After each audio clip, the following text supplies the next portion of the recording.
오늘은 하나님께서 애굽에게 내리시는 8번째 재앙에 대해서 기록을 하고 있습니다. 하나님은 8번째 이 메뚜기 재앙을 내리시기 전에 모세에게 지금 진행되어지는 상황에 대해서 다시 한번 설명을 해주십니다. 바로의 마음과 신하의 마음을 하나님께서 완강하게 만들고 계시다는 사실을 다시 한번 더 주지시키고 있습니다. 모세가 이 상황을 또 잘 파악해서 낙심하지 않고 하나님 안에서 끝까지 이 사명을 감당할 수 있도록 10가지 재앙이 나타나기 위해서는 더 시간이 필요하지요. 계속되는 거절을 받아야만 합니다. 이것이 주님의 뜻이라는 것을 다시 한번 더 주님은 강조해서 말씀해 주고 계십니다. 하나님께서 바로와 그의 신하들의 마음을 왜 이토록 완강하게 하실까? 왜 계속 모세는 말씀을 전하고 계속해서 거절당하는 일을 경험하게 하실까? 그것은 바로 하나님의 위대하심을 드러내기 위함입니다. 하나님께서 어떠한 분인지 애굽 이들을 심판하심으로써, 애굽의 신들을 심판하심으로써, 애굽의 권세를 하나님께서 짓밟아 버리심으로 하나님의 위대하심을 드러내는 것입니다. 하나님의 이름의 영광을 위하여 이런 엄청난 반대를 겪게 하는 것이죠. 악한 세력의 역사가 강할수록 하나님의 영광은 찬란하게 빛나는 법입니다. 어둠이 깊고 강력할수록 그 안에서 빛나는 빛은 더욱더 찬란하고 위대한 것입니다. 오늘 하나님은 그런 일을 하시는 겁니다. 난세가 영웅을 만든다는 말이 있습니다. 어지럽고 주의 말씀에 대항하고 주님을 대적하는 이 세력을 통해서 하나님은 비로소 주님이 얼마나 위대한 분이시고 얼마나 완전한 분이신지를 드러내고 있지요. 이들이 완악할수록, 이들이 강팍할수록 그 반대급부로 하나님은 큰 영광을 취하실 수가 있는 것입니다. 그래서 이 모든 과정은 하나님의 영광을 위한, 주님의 위대하심을 드러내기 위한 것을 우리가 알 수 있습니다. 그래서 하나님은 모든 환경과 상황 속에서 하나님 자신을 드러내시고 영광 받기를 원하시는 분이라는 사실을 우리는 말씀을 통해서 깨달을 수 있어야 됩니다. 시편 23편 3절에서 다윗은 내 영혼을 소생시키시고 자기 이름을 위하여 의의 길로 인도하시는도다, 이렇게 말씀하고 있습니다. 그냥 하나님께서 나를 의의 길로 인도하신다 하면 좋았을 텐데 굳이 여기에다가 자기 이름을 위하여 라는 표현을 씁니다. 세상적으로는 야, 네 이름 위해서 그런 일을 했구나 라고 하면 비난입니다. 그러나 성경은 그렇지 않습니다. 하나님 자체가 하나님의 이름을 드높이기를 원하시고 이 세상 만물을 창조하시고 우리를 창조하시고 우리가 존재하는 모든 이유 자체가 하나님의 이름을 위한 것이기 때문에 하나님께는 그런 판단이 통하지가 않습니다. 모든 것들이 주를 위한 것이다. 우리가 그것을 이해하게 된다면 우리가 이 말씀이 은혜가 되는 것입니다. 하나님은 하나님의 이름의 영광을 위해서 우리의 인생에 좋은 일을 행해 주시는구나. 우리 가운데 그 은혜를 베풀어 주시고 우리의 영혼과 육체의 삶을 돌보아 주심으로 그것을 통해 주님의 영광을 드높이기를 원하시는 분이시구나.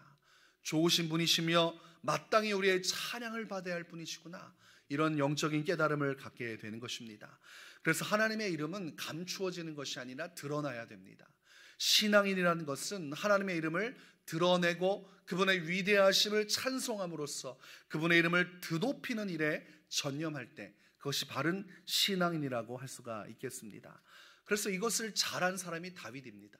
하나님의 이름을 날마다 찬양하고 그분의 이름을 드러내고 그분의 위대하심을 높였던 사람입니다. 그래서 우리가 시편을 말씀을 보면 한 가지 주제밖에 없습니다. 바로 하나님을 찬양하라. 150편 마지막에 보면 모든 악기를 동원해서 주의 이름을 찬양하라. 주님의 위대하심, 주님이 얼마나 완전하시고 그리고 위대하시고 그분에게 사랑과 은혜가 넘치시는지 우리는 그분의 이름을 찬송해야 된다. 이게 시편의 핵심입니다. 그래서 그가 얻은 칭호는 내 마음에 합한 자. 하나님이 딱 좋아하는 그것을 하는 것이죠. 우리도 살다 보면 정말 볼 때마다 기분 좋은 사람이 있잖아요. 그런 사람들의 특징이 뭡니까?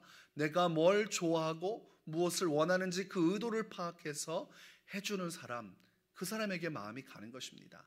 똑같습니다. 하나님도 주님의 이름을 드높이는 일, 하나님의 위대하심을 높이 찬송하고 그것을 선포할 수 있는 인생을 기뻐하시는 겁니다. 그래서 다윗의 인생을 잘 묵상하면 우리도 하나님께 사랑을 받을 수 있는 신앙생활을 할 수가 있는 것이죠. 어떻게 하면 우리가 하나님을 온전히 높여드릴 수 있을까? 어떻게 하면 주님을 영화롭게 할 수 있을까? 가장 좋은 방법은 나 자신은 낮추고 하나님만을 높이는 것에 목적을 두는 인생을 살아가는 것입니다. 우리 인생 전체가 거기에 포커스를 맞추는 거예요.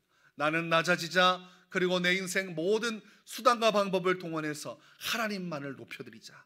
이것만 분명하면 어떤 방법이든 우리는 찾아낼 수가 있습니다. 내가 나를 높이는 것은 바람직한 것이 아닙니다. 하나님을 돋보이게 하기 위해서 가장 좋은 방법은 나를 낮추면서 주님을 높여야 그 안에서 주님이 영광을 받으시는 것입니다. 내가 나를 높이고 하나님을 낮추는 사람들이 있습니다. 하나님의 이름은, 영광은 그렇게 그다지 중요하지 않고 내가 예수 믿으면서도 나 자신이 높아지려고 하는 사람들이 있어요. 교회 안에서, 공동체에서 그런 사람들이 나타나면 교회 안에서 여러 가지 분란이 일어나기 시작합니다. 하나님의 이름은 땅에 떨어지고 인간적인 목소리가 커지고 분열이 일어나고 분쟁이 일어나요. 왜냐하면 내가 높아지기 위해서 하나님의 말씀을 무시하고 내 뜻대로 세상의 방법으로 교회를 끌고 가려고 하기 때문에 문제가 되는 것입니다.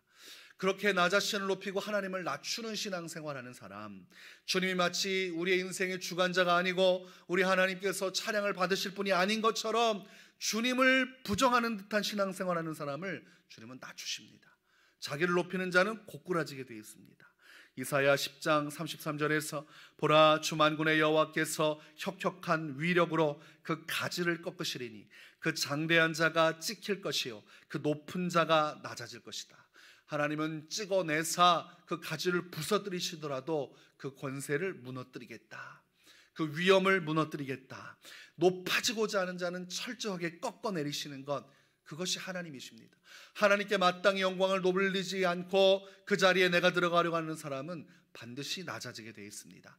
그러나 우리 하나님의 영광을 위해서 나를 낮추고 오직 주님을 극진히 높이는 인생, 입술의 고백을 통해서 삶의 수많은 선택 속에서 교회 안에서의 헌신과 순종의 모습을 통해서 나를 낮추고 주님을 높이는 자는 큰 영광을 얻게 됩니다. 야고보서 4장 10절에 주 앞에서 낮추라, 그리하면 주께서 너희를 높이시리라. 베드로전서 5장 6절에 그러므로 하나님의 능하신 손 아래에서 겸손하라, 때가 되면 너희를 높이시리라. 이게 다 똑같은 겁니다. 나를 낮추고 하나님을 높이려고 하면 하나님께서 알아서 높여주신다는 겁니다. 이것이 신앙의 지혜고 영적인 원리입니다. 하나님 앞에서 나를 계속 낮추고 주님만을 높이는 거예요. 그러면 주님은 우리 인생 가운데 놀라운 일을 행해 주신다는 겁니다. 빌립보서 2장 6절에서 8절까지의 말씀을 통해서 우리가 어디까지 우리를 낮출 수 있는가, 하나님 우리에게 어떠한 삶을 원하시는가, 그 모델이 되는 예수님에 대한 기록을 하고 있습니다. 예수님이 얼마나 자신을 낮추셨는가.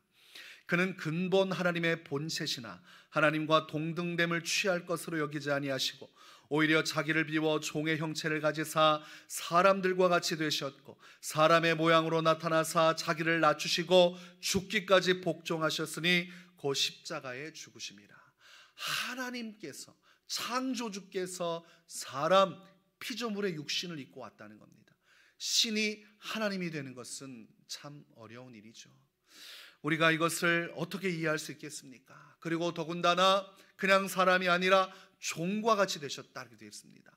마치 노예처럼, 종처럼 십자가에 끌려나가 죽기까지 하나님 앞에 자신을 낮추시고 복종하신 것, 그것을 정확하게 보여주는 사건이 십자가 사건이라고 말씀하고 있습니다. 그 십자가의 죽으심과 십자가의 희생과 십자가의 고난을 통해서 예수님은 자신을 낮추신 겁니다. 그러니까 십자가 질 수 있는 사람, 예수님을 위해서, 주를 위해서 자기를 희생하고 고통을 감수하는 사람이 자기를 낮추는 사람입니다. 아무런 십자가도 지지 않고 주님을 믿으면서 세상적인 유익과 복만 받으려고 하는 사람은 자기를 낮추는 사람이 아니에요.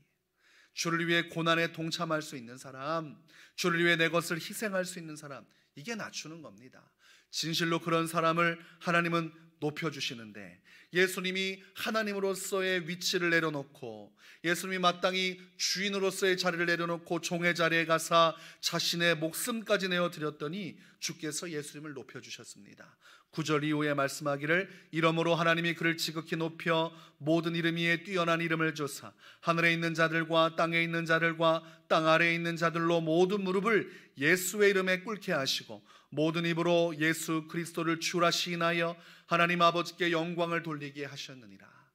예수님은 죽으셨고 낮추시니까 하나님이 그를 다시 살리시고 그의 낮아진 이름을 높이사 모든 이름 위에 뛰어난 이름을 주셨고 만민들이 예수 그리스도를 주님으로 고백하면서 그것을 통해 하나님께 영광을 돌리게 하셨다는 겁니다. 낮추었더니 주님이 높여주시고 그것을 통해 주님 스스로가 영광을 받으시더라는 겁니다.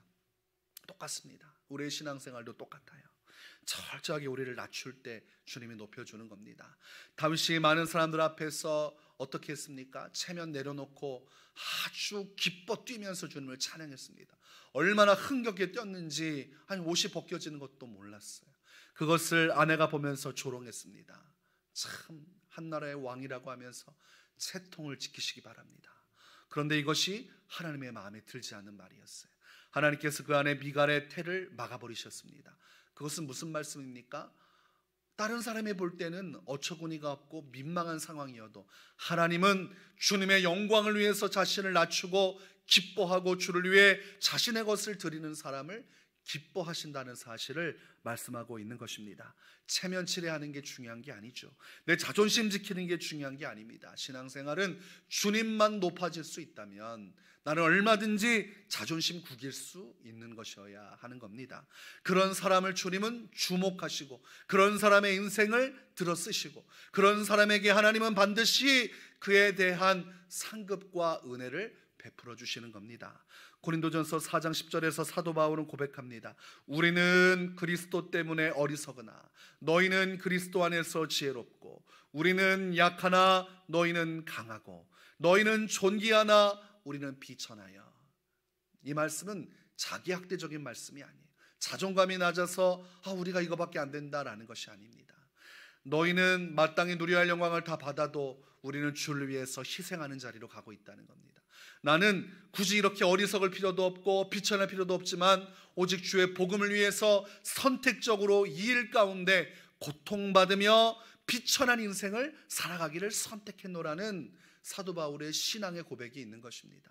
자기가 가지고 있는 학식과 자기가 가지고 있는 세상적인 지위, 그 능력을 통해서 얼마든지 더 좋은 대우를 받으면서 자기 편한 신앙생활을 할 수 있음에도 불구하고 주님의 이름을 드높이기 위해서라면 자기는 어리석어져도 좋고 자기는 비천해져도 좋고 자기는 사람들 가운데서 웃음거리가 되어도 좋다는 사도 바울의 마음의 중심이 담겨져 있는 것입니다.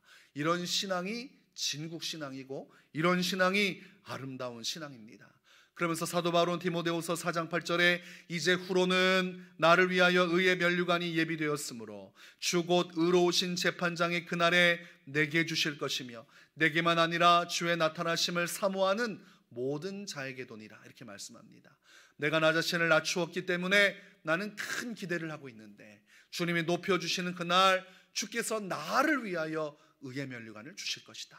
이런 믿음이 있었습니다. 우리를 위하여 교회를 위하여 주를 위하여 희생하지만 사도 바울은 궁극적으로 하나님이 나를 위하여 주실 그 영광을 바라보았다는 겁니다. 그래서 믿음은 주님을 위하여 나 자신을 낮추지만 나를 위해 예비하신 주님의 복을 바라보는 것, 이게 바로 믿음이라고 할 수 있습니다. 그래서 우리는 오늘도 눈물로 씨앗을 심을 수 있는 거예요.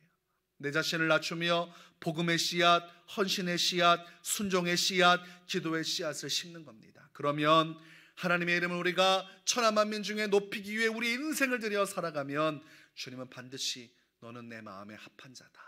이 세상 속에서 우리에게 큰 은혜를 주시겠지만 영원한 천국에서 말도 못할 주의 은혜의 면류관과 영광을 허락하실 것입니다. 우리가 날마다 지혜의 문을 열어서 하나님의 이름을 드높이는 사람, 하나님의 영광을 위하여 그분의 위대하심을 위하여 나 자신을 낮출 수 있고 주님만을 높일 수 있는 온전한 믿음의 사람으로 살아가시기를 주의 이름으로 축원합니다.